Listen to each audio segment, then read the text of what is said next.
Hello, I'm Guru Scott. On this video, I'm going to show you how to install a motion security light. I'm actually going to be installing it where one already exists.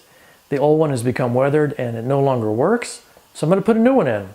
It's a pretty easy task. All you really need is a digital voltmeter, perhaps some wire strippers, maybe some pliers. You'll need a combination screwdriver.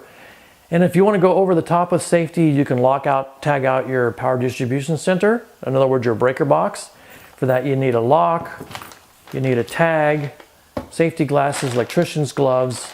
But I'm going to show you an easier way using a 3-point check. You check the source first to see if the voltage is turned off.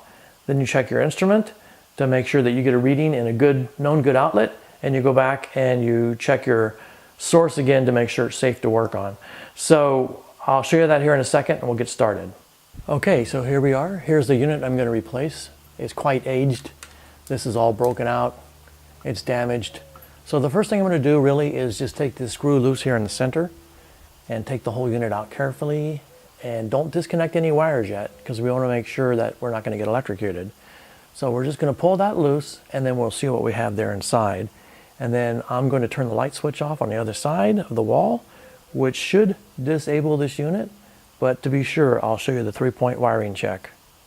Okay, so I've got the light loose and I was doing a voltage reading, just trying to figure out what was going on with this situation. And this is what happens when an unlicensed electrician installs something. First of all, the junction box is not grounded. So all there is hot and neutral coming out of this Romex wire they ran. It's like they ran it up through the ceiling, because this is an old house, and over to the hot water heater, the washer dryer breaker, which is like 50 amps, no sub breakers below it. So this presents a pretty dangerous situation, which I've got to look into some more. So I'll rectify the wiring and then I'll come back and show you how to hook up the new piece here. But in the meantime, I'll show you, in order to check for your voltage, you want to put it on AC volts, and you want to measure between your white wire and your black wire, and you should get about 120 volts AC. And then once you've turned off the power, you should get 0 or very close to it, maybe 1 or 2 volts. And then in order to make sure your meter is still okay, you want to go take it to a known good outlet and check it and make sure it reads about 120 volts, and then come back out and make another measurement to make sure you're at 0 before you start doing actually any wiring. So I'm going to look into all those things, get it set up, and then I'll be back. It might take me another day or two. So yesterday when I left off, I couldn't find the ground wire in here, so I went ahead and pulled the whole J box open, and I did find the ground wire. It's over here. So I do have my ground, hot and neutral wires all available.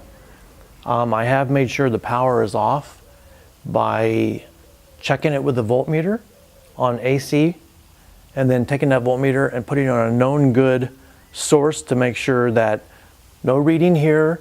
Then I had a good reading at a known good source, put it back on here and I got no reading. But I'm actually going to wear gloves, electrician's gloves when I do the work, just because I'm abundantly safe. So now what I'm going to do is take the new fixture and hook up the wires using wire nuts to the hot, neutral, and ground. So I'll get that done and I'll show you what it looks like here in a minute. I've wired up the new unit to hot, neutral, and ground, and now I'm ready to reinstall it. So I'm going to put a little bar across the J box where it mounts to. It's a mounting bar. And then I'll put a center stud in there that comes with the kit, and then we'll mount it up there and see how it looks. And so here we go. Here's the final test. I've turned it on and I actually have it in test mode. I put some low wattage bulbs in, some compact fluorescents. So now we're good to go. Thanks for watching. Tschüss.